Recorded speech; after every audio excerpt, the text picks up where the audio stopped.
Okay, it is noon, so we are now recording. Hello and welcome back to the Welty at Home Book Club, a slow reading virtual book club that alternates works by Eudora Welty with works by authors connected to Welty. We are currently exploring Jesmyn Ward's novel Sing, Unburied, Sing.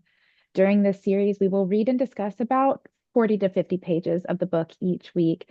And this week, we are discussing chapters 3 and 4. My name is Anna Traylor, the education specialist at Eudora Welty House and Garden. We are grateful to Suzanne Mars, Eudora Welty's friend and biographer, and Professor Emerita of Millsaps College, for guiding these discussions. And we are especially grateful to be joined by our guest instructor for this series, Dr. Kamisha Randall Swanson, a professor at Mississippi State University, author of Maverick Feminist, and editor of forthcoming Conversations with Jesmyn Ward, who is leading our discussion of Ward's novel for this series. First, some quick housekeeping. To ask a comment or question, click the reactions button at the bottom of your screen and select raise hand. If you are on a tablet or a phone, you may have to tap the screen for this option to appear. A lively discussion often takes place in the chat as well, so be sure to glance over at that every now and again. So with that, Suzanne and Dr. Swanson, where would you like to begin our discussion? I'll let Dr. Swanson take over. Sure. Thank you so much. I'm happy to be back and discussing with you all again this week. Can everyone hear me just fine? Yeah. So I definitely appreciated and enjoyed the discussions that we had on last week. Even though I talked a good majority of the time, I won't talk as much today.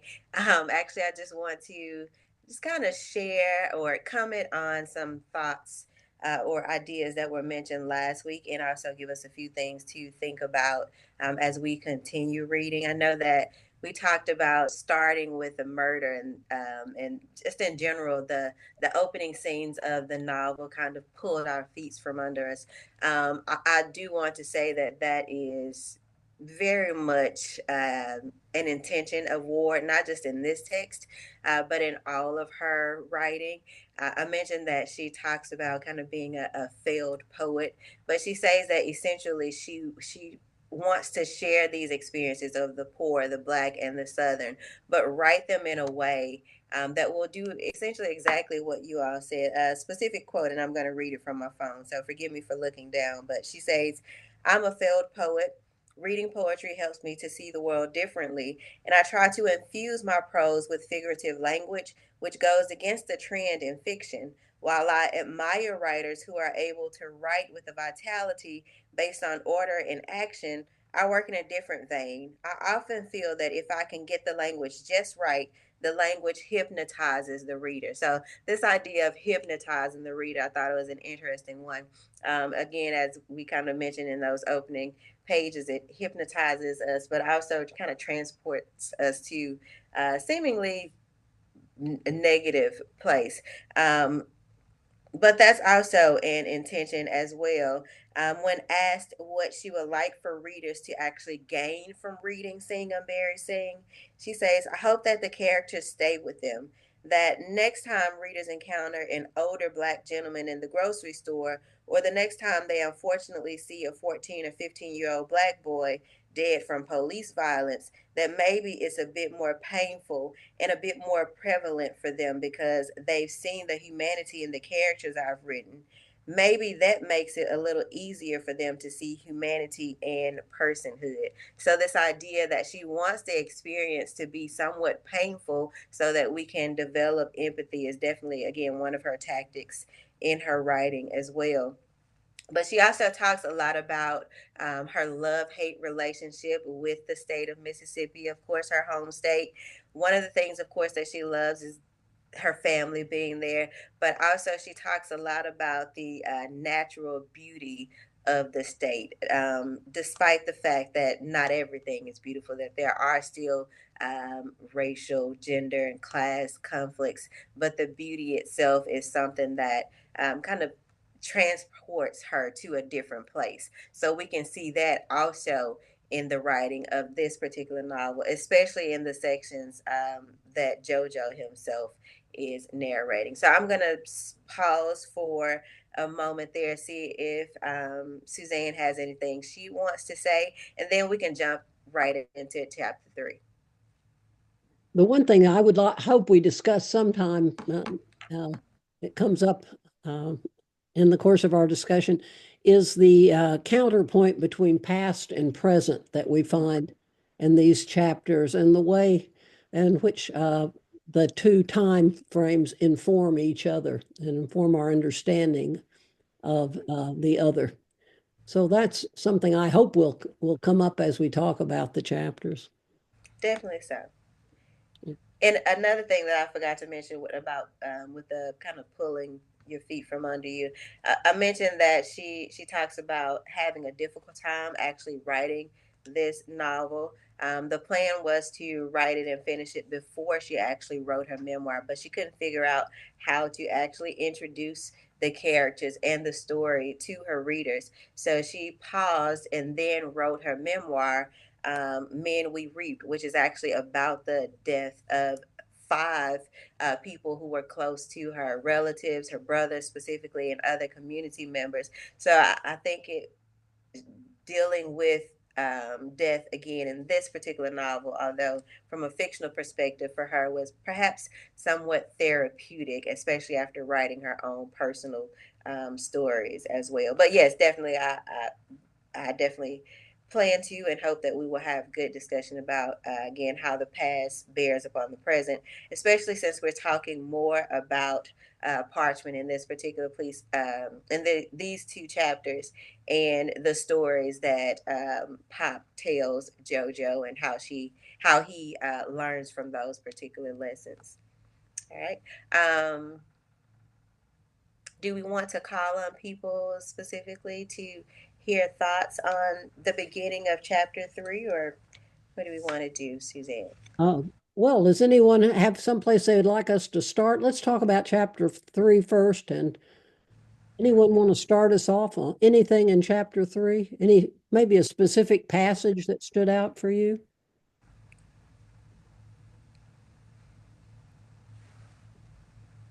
Beverly. Can you hear me? Yeah, we can. Okay. I'm in love with and just fascinated by the grandparents. And I think that the interior, well, it's not really interior monologue. It's JoJo thinking about what Pap told him on page 75 when he's talking about Richie, and he wasn't built for work. He wasn't built for nothing on account of him being so young. Ignored the sky, all that open space pushing down that made fear gather in my chest, a bloated, croaking toad. I was just so impressed with the poetry and that narrative. It's beautifully written. It's not. It reminded me a little bit of Alice Walker's Everyday Use, when the mother has her interior monologue. She writes beautifully when we see her speak. She's a different person. But in this monologue that we have here about Kenny Wagner and the dogs, which is setting us up for what's going to happen eventually, I would imagine. I just thought it was so beautifully written, and I just loved thinking of Pap, who is such a good character, as I read it. Susan? Yeah, I too am interested in Pop, but also I was looking at those few pages at the beginning of this, maybe 60, 61 especially, where JoJo is realizing how painful this is for his grandfather, and he is giving something to him, and also interpreting what Pop isn't saying. And it's just a heart-wrenching scene, because so much of the emotional weight of this family is having to be carried by this 13-year-old boy who should not have to be a man at this stage. I mean, it's a heartbreaking scene. It is. I mean, he says, Pop says to him, "You a man, you hear? You a man." Mhm. And Yeah, and what he hears him saying is, "I love you, boy. I love you." yeah, yeah. I mean, it's heartbreaking on both counts, right? Heartbreaking for what Pop has to do, but also heartbreaking for what Jojo feels he has to do here. Exactly. That speaks to, I think, the point that was made by, and I'm going to forget names, but the first person who shared as well, from page 75. I was going to mention what that quote that you mentioned also, Suzanne, where he asked him, "You a man, ain't you?" And he asked him, "Well, do you remember how to change your tire? Do you remember how to do all of these things?" And when they get ready to leave, he says, "Make sure you watch after them." That's definitely interesting knowing that this 13-year-old literally just turned 13, is being held responsible for two grown adults and a baby. He's the one who has to watch out for them on this particular trip.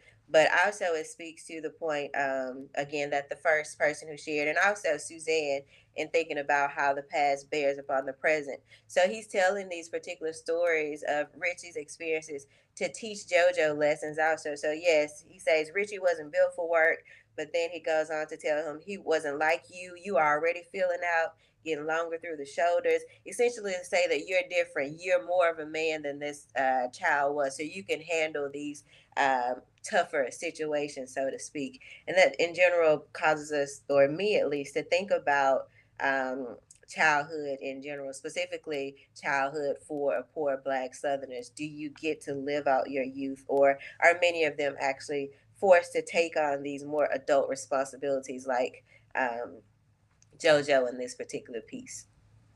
Yeah. Harriet. Yeah, I wanted to talk a little bit more about Parchman as a Mm. and I'm thinking back to the epigraph that we didn't talk about. That is the morning chant, um, grieving Equiano, an African boy. Has he gone to the farm? Let him return. It's Equiano we are looking for.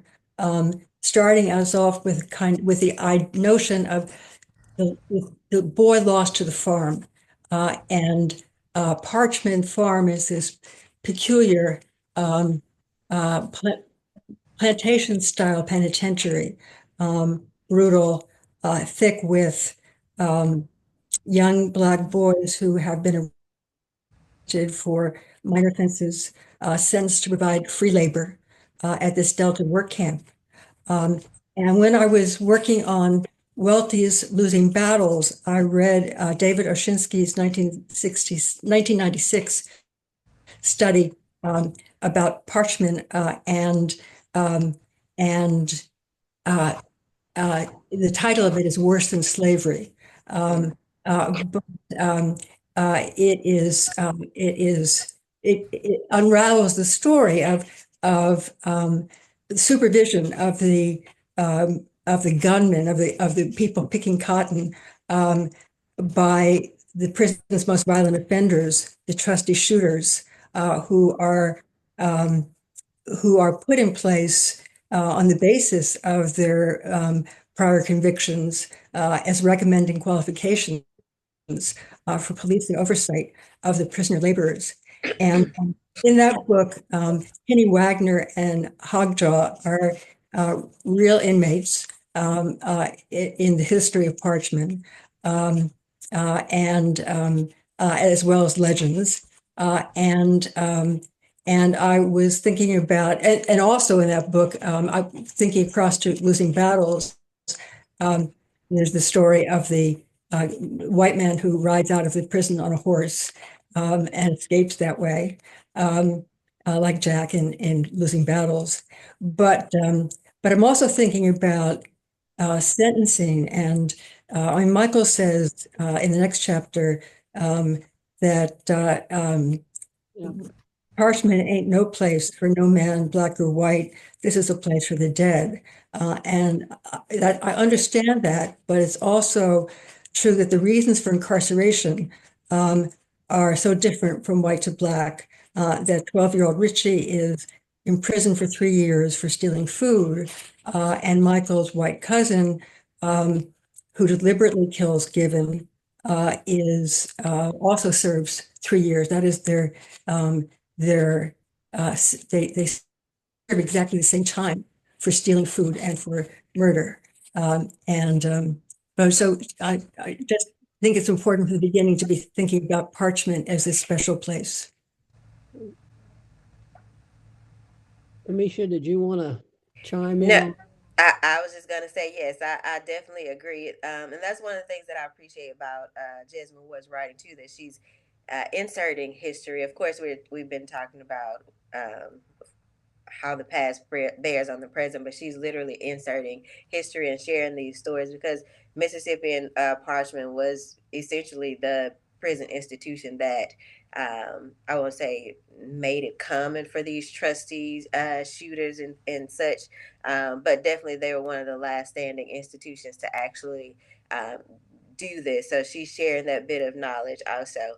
But also, again, I always talk about how Jesmyn Ward is inserting her own experiences. She talks about a lot about how she experienced trauma and grief and how she deals with it. So she's inserting some of her own experiences in these stories as well. Her brother was killed by a drunk driver, and actually, what he was, I think he was sentenced to 3 years or similarly, but he only served one and was supposed to pay restitution but did not. So she's definitely dealing with how people are punished for their particular crimes or the lack of punishment for their crimes.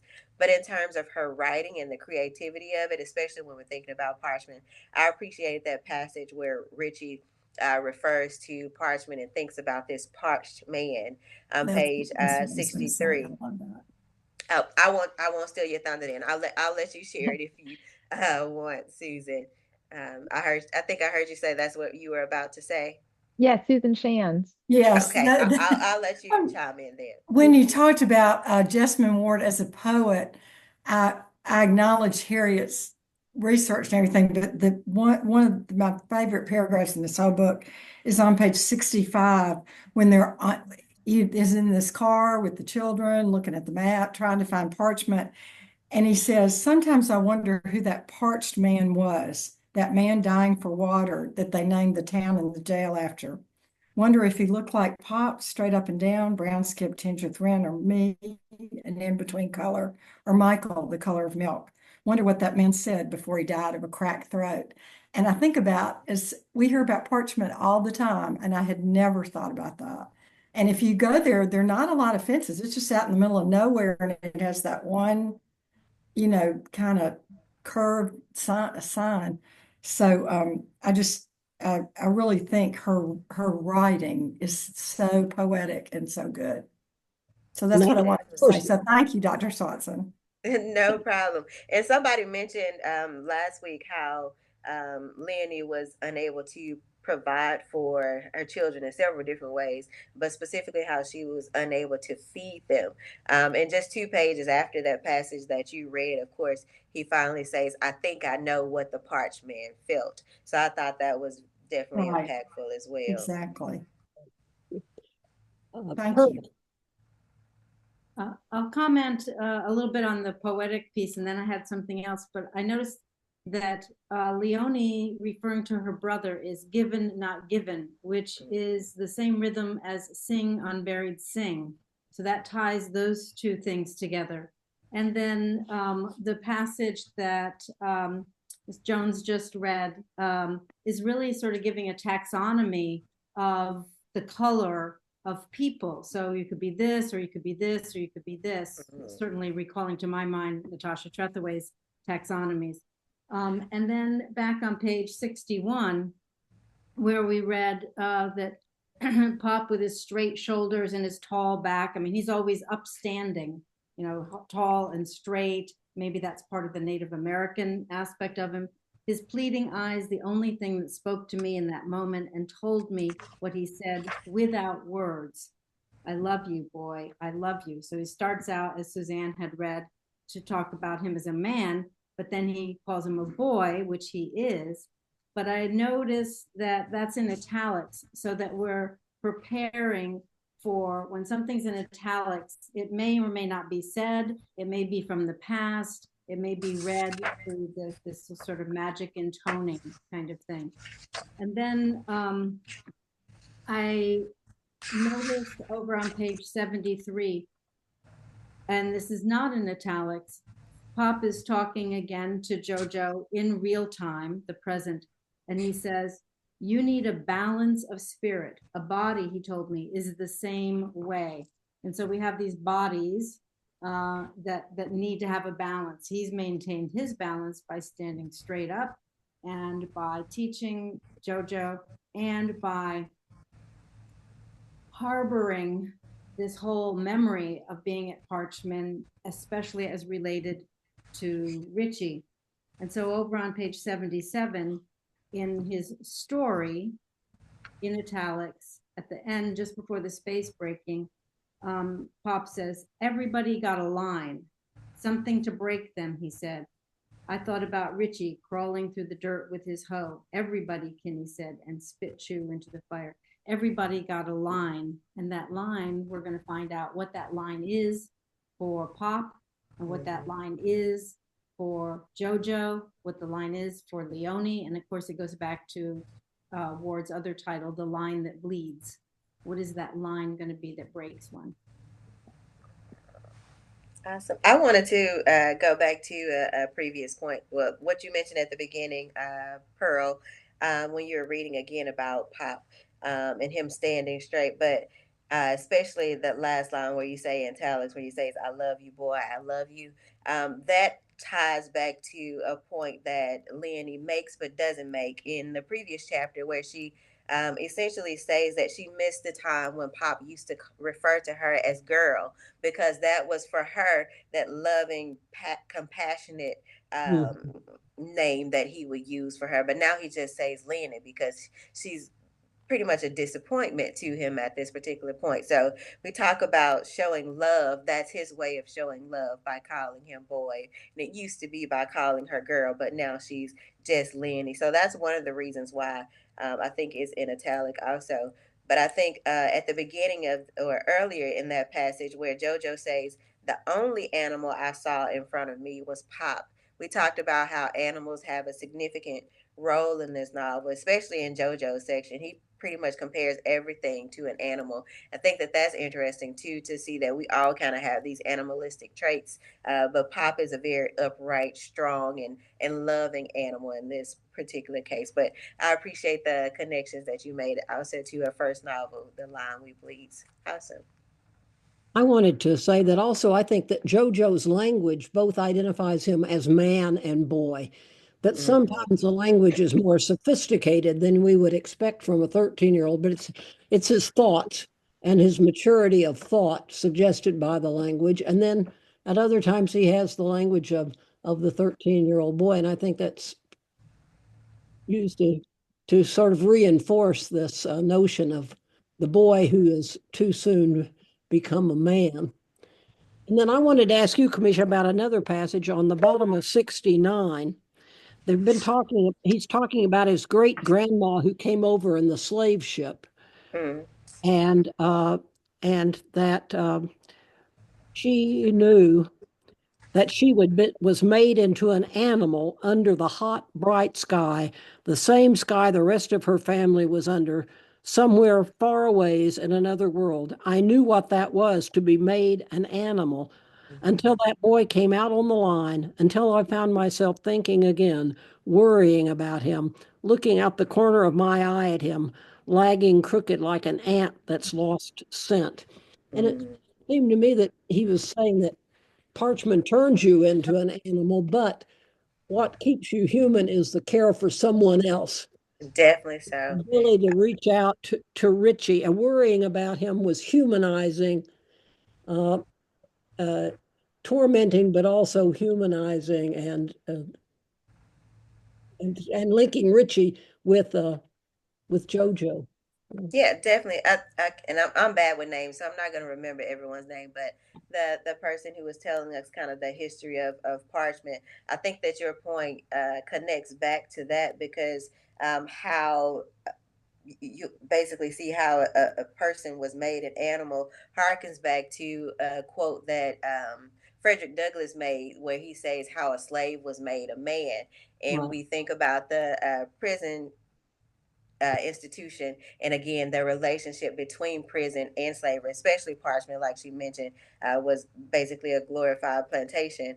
um, Definitely I think that those particular messages are speaking to one another, this idea of being enslaved, but how you can overcome these animalistic or enslaved tendencies by, yes, having love and compassion for others. That makes you a man.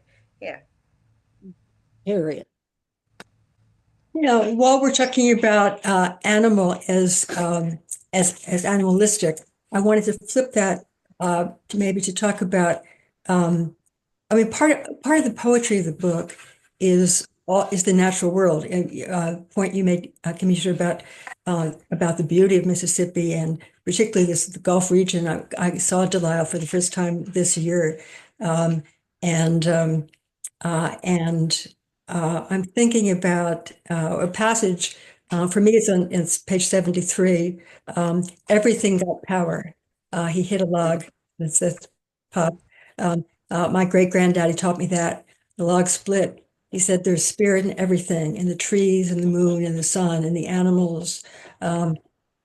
Skipping a bit, you need all of them, all of that spirit in everything to have balance. These parents, both of them, are so full of a sense of the natural world and the need to achieve balance, and the difficulty that Leonie is having, valuing that and also finding it true. In the world that she's living in.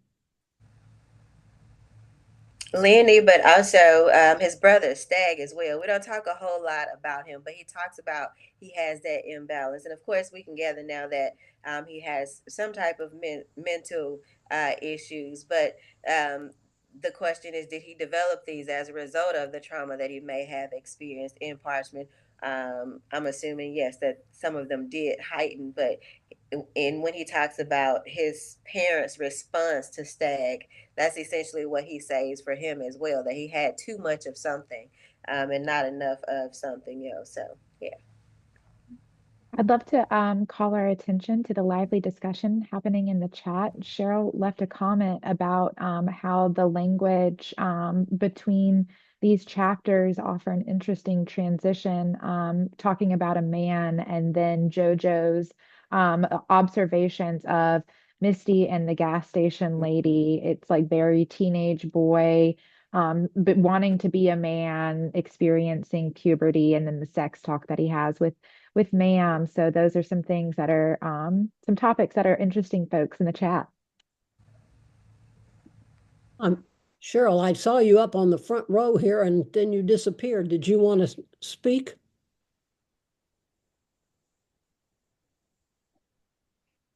Maybe we've lost her. Okay. Mm-hmm. Yeah, I thought that was an interesting point too that I was going to bring up as well, especially again him kind of eyeing Misty in the car, because in the previous chapters we have developed this idea of JoJo, this boy who is almost a man, who's being a great caretaker for his sister. He's respectable, takes essentially the role that his mother parents should take on.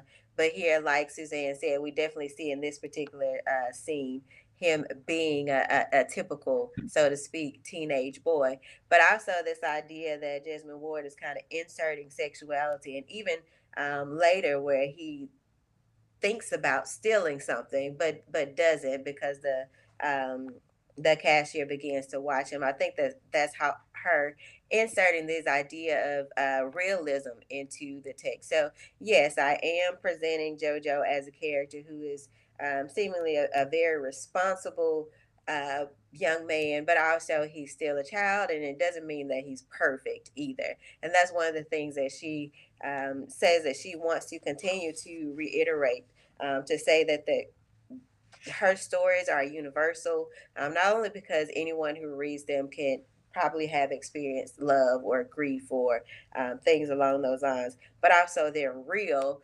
because it shows characters who themselves love, but also are imperfect as well. And I think that that's part of the reason for that insertion of him kind of ogling at Misty and also thinking about stealing from the gas station. Thank you. One Another thing- interesting comment that came up is Pop's use of spirit items, giving to Leonie a bundle of animal spirit items, and giving, or Jojo wondering if he did that for Leonie and things of that nature. People are interested.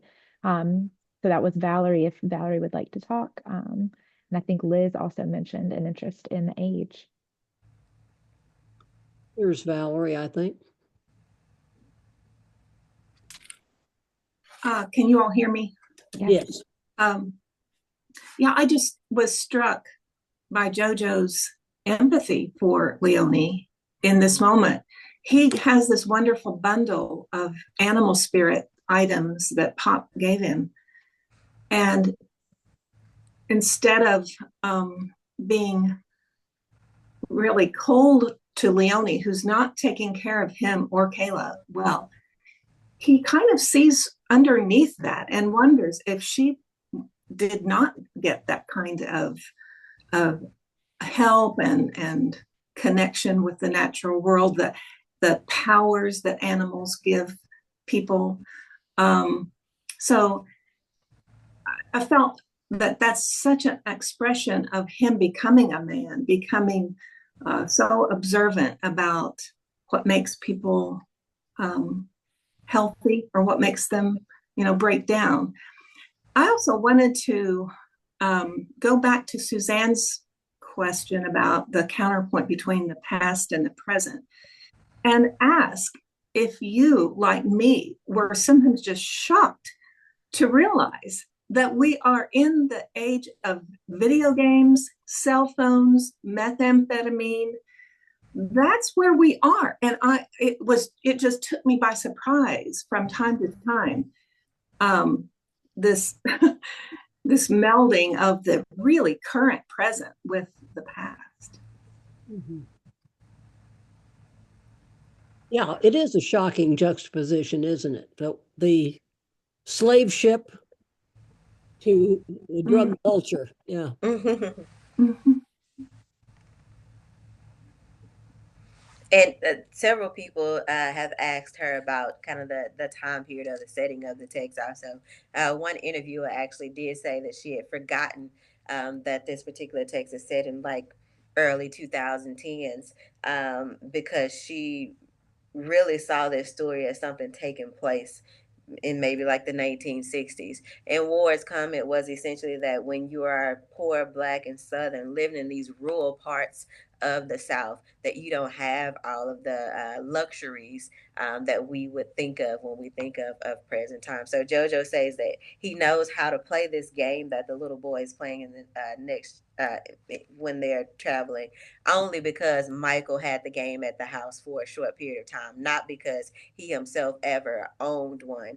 He's even wearing Michael's old shoes, so he doesn't have all the luxuries of contemporary time period. So his life does look very much similar to some of these past decades. But yeah, I could see someone reading and not even knowing what the time period is, and that's also again how past plays on present as well.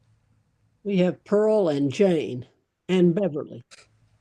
And Susan. Go, Pearl. No, I lost my train of thought. I'll start on this other part first then. I think I appreciate Kamisha mentioning Frederick Douglass, but I also found throughout my reading, especially in these early parts, thinking about Ralph Ellison's Invisible Man, run, keep this man running. Richard Wright having to fight in his work against and portraying against the government, the difficulties of being a Black person in that world. And then to come to the latest question and comment about this real world and what's the time period, is published in 2017. And this, we should take note, this is the 21st century. This is the world we're living in, which makes it all the more horrible to think about, first of all, the drug use and the continuation of parchment. Even if it wasn't as bad as when Pop and Richie were there, it's still there. And we're just sort of transforming that kind of enslavement into other fashions. So I think that's a very powerful observation, that when is this taking place? Oh my God, it's right now. This is what we're living with still. Jane?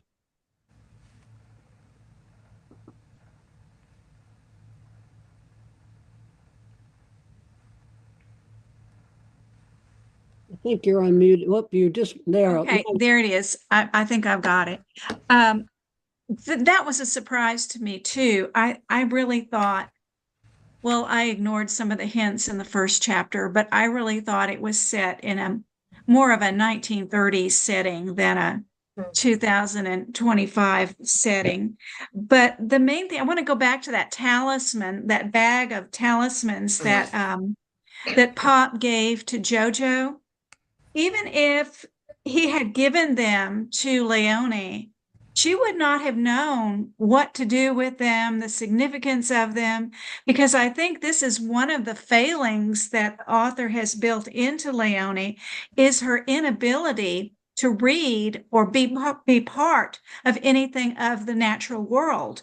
What later on, when she's hunting for a cure for her baby, who is ill, she picks out the wrong plants. She cannot identify the plants as her mother had tried to teach her in the past. And I think that's a major thread of this novel, is that our 2025, the way we live, is so alien to the natural world. There is such a barrier to understanding things about the natural world, and that goes into understanding each other, how we react to each other. Anyway, I'm going to stop with that. Beverly? Well, mine goes along with what Pearl was saying about, and what others were saying about the time frame. And of course, when we see Pop, when he's in Parchment and he's being commissioned, I suppose, to help with the runner, and he's asked, "Can you run, boy?" And his reaction to that, how offended he is by that, and he says, at one point that he started not to answer him. And then finally he says, "Yes, sir." And if you think about that, this would be a little bit longer than the present time, a little further back than the present time of the novel. But we've mentioned people like Frederick Douglass, who then being a man, you think of Sojourner Truth, who wanted to be a woman, ain't I a woman? And just having to fight for your personhood back then. And then here we still are in the 21st century fighting for personhood, which is a very, very sad, very tragic thing in our world. That's just all I wanted to say about that. Yeah, and the juxtaposition makes that very clear. Susan, Harriet, and Adrian.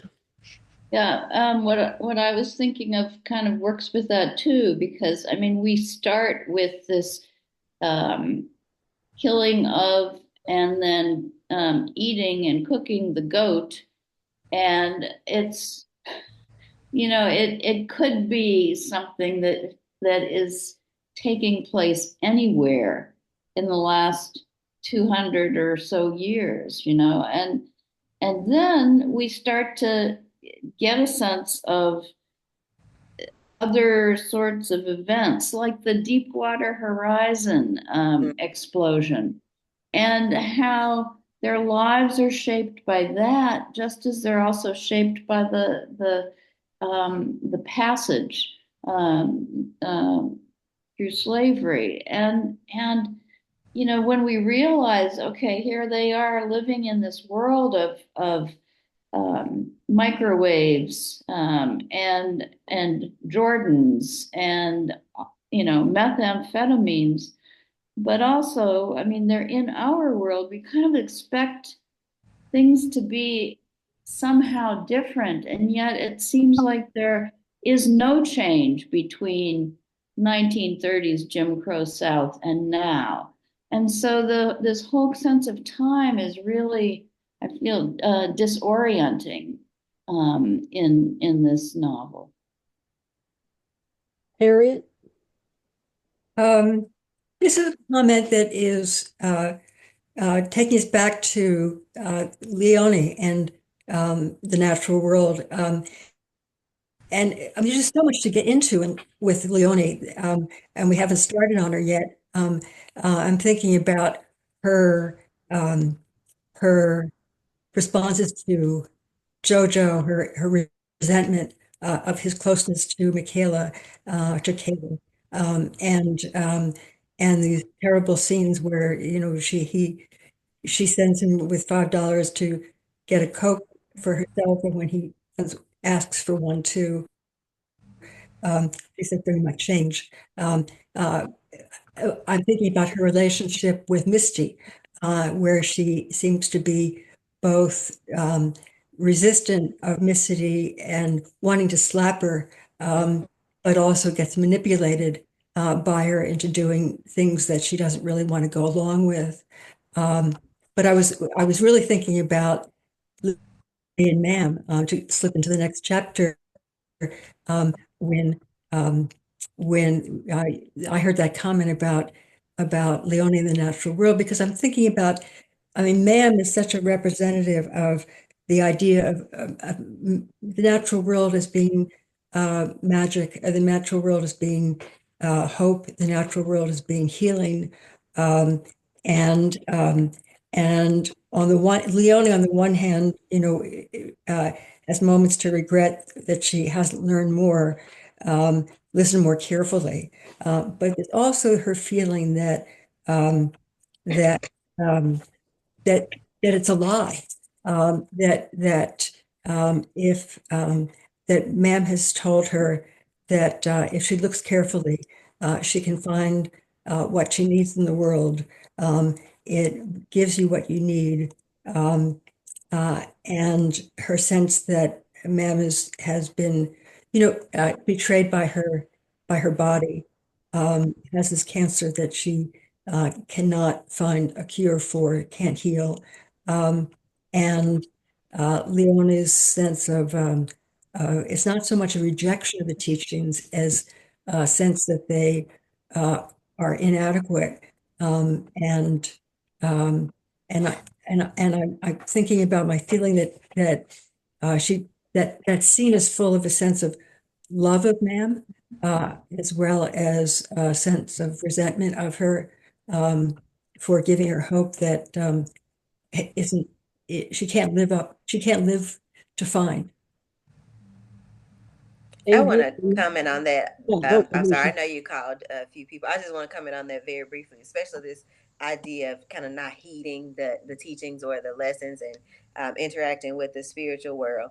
Um, because even if we think about Given's death, Pop kind of foreshadows and tries to warn him against actually going to on this particular trip. Of course, he's out in nature hunting deer when he ends up losing his life. But Pop previously tells him, essentially these aren't your friends. Yes, you can go out and play football with them, but in the real world, especially in this natural world, that you should be more careful. And of course, Given doesn't really take heed to his warnings either. But even though Pop practices the arrow throwing with him to prepare him to be successful in the bet that they makes, he also tries to prepare him beforehand that something like this could happen.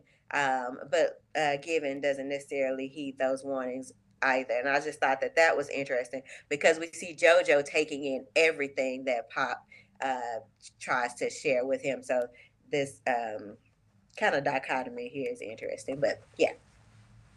I also, Adrian? Oh, sorry. You, Suzanne? oh, you go, Adrian, and I'll come later. Um, I just wanted to, yeah, reiterate again the Deepwater Horizon oil spill and the significance of that. I just did a Kindle search. I think there's only one reference, but in terms of the trajectory of Michael and prison and everyone, as well as themes of eco criticism or like ecological themes in the novel, I think it's pretty significant. And in the question of like the time setting and going back to the Welty quote about the past and present being together, it's striking to me because like I think of Deepwater Horizon and I think of Obama saying like plug the damn hole. Why can't they plug the damn hole? And then that just like reminds me, oh, this is taking place during the same time we have our first Black president, and seemingly like we have a lot of movement towards progress, but at the same time the past is still there. And you could even, like with the British Petroleum, like collect it to like colonialism writ large, and not just slavery, but the slave trade. And even JoJo makes that connection to the Middle Passage. So I just wanted to reiterate the significance of that as both a specific time marker and then just reiterating that connection of past and present. I'm glad you have a better memory of that event than I do.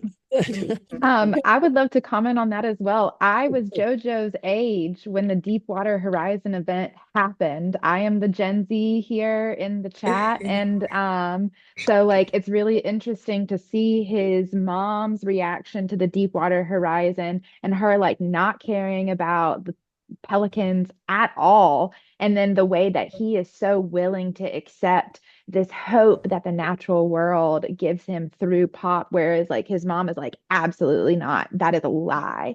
And so I think that that's really, really significant. Thank you for bringing that back up, Adrian. I was so excited. Cheryl, you disappeared on me again. Where are you? Can we get you back? Cheryl, do you have us? Next time I'll be quicker on the draw. Not that she's at work, and so she's at work. She's at work. Okay. I need to be swifter. Kamisha, do you want to start us in a new direction here? Sure. I think it was Pearl who was kind of leading us to chapter 8. So if we want to spend a little bit of time talking about that before our time is up, definitely JoJo's chapter is more poetic. And I think that in general, we like JoJo more as a character. But I think that in Leonie's chapter, we talked about in the first two chapters that we weren't necessarily liking her as a character and could not empathize. But as the story goes on, I think that we are able to maybe empathize with her a bit more, especially someone mentioned kind of her relationship with Misty. But when I see her interactions with Misty, I see a lot of fear.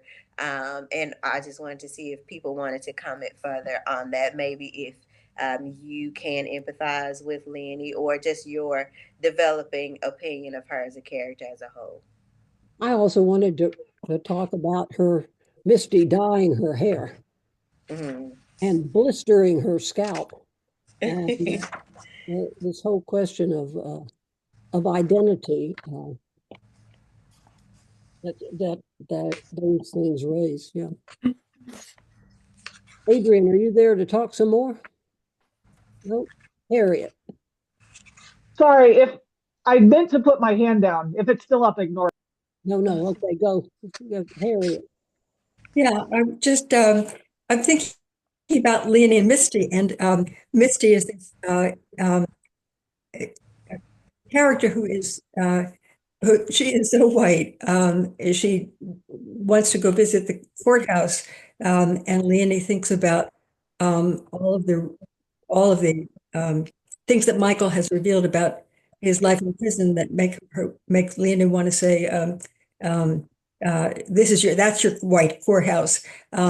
Misty seems to have a sense of being safer than she is as she breaks the law. That she's not JoJo. She's not going to be handcuffed and possibly shot. She counts on it, and she's leading the family into dangers that Leonie seems to want to resist, but she doesn't isn't able to, fear, is it fear of, in that relationship, it's both friendship and also not. She keeps wanting to slap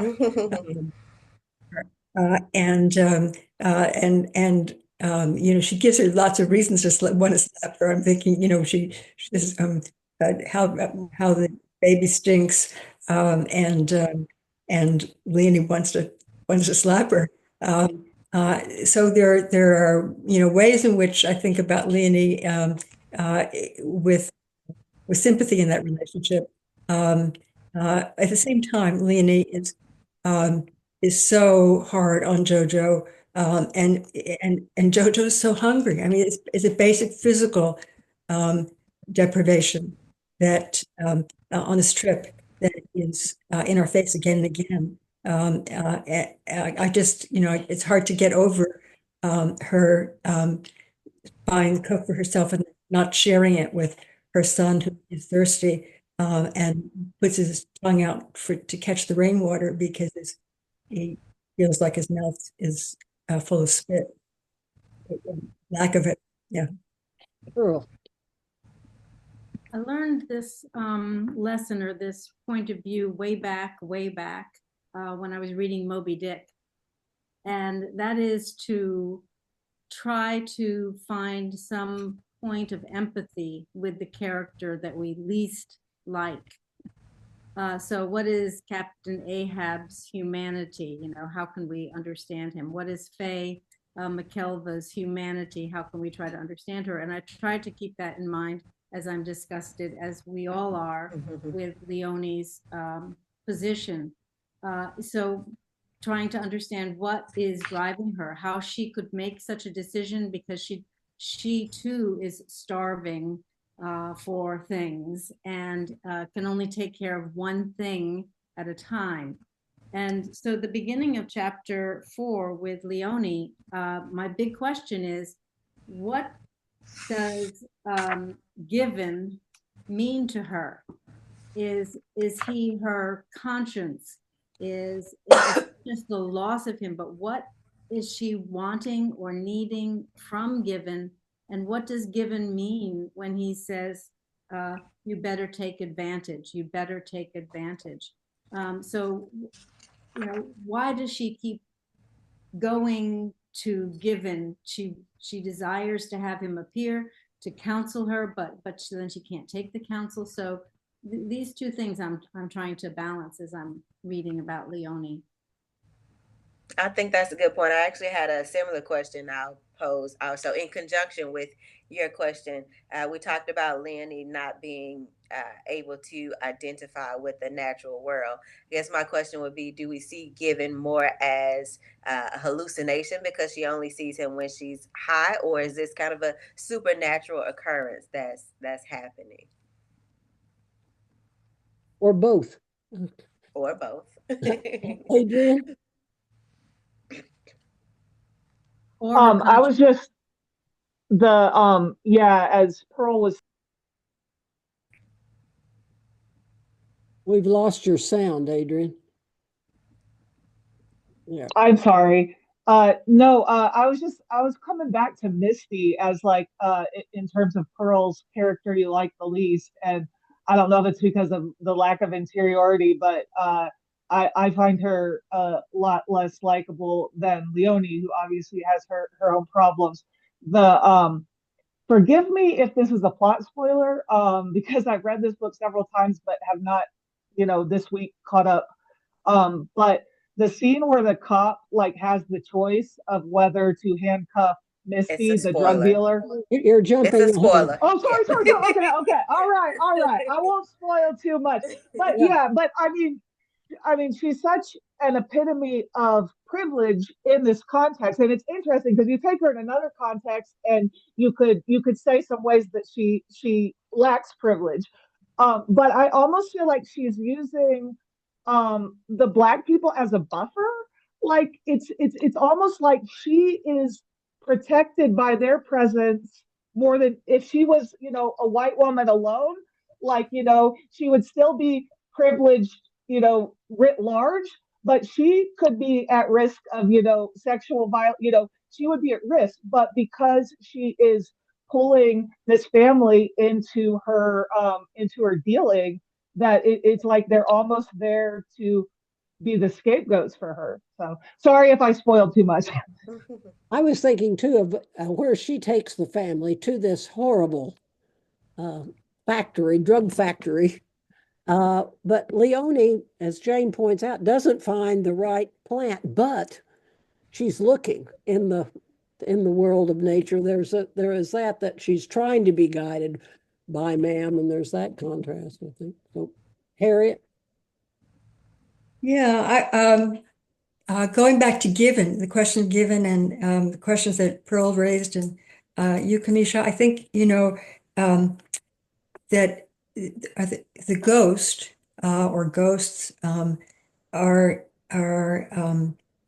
they're dead, but they're also the undead past. That they're also this idea of a haunt that is living in the present, and I think that Leonie, and I'm thinking about the Welty quote there too, of course, but I am also thinking about Given as her relationship to Given as being one of guilt, that she has done is with Michael, that she is in a kind of romantic addiction to a member of the family that killed him, and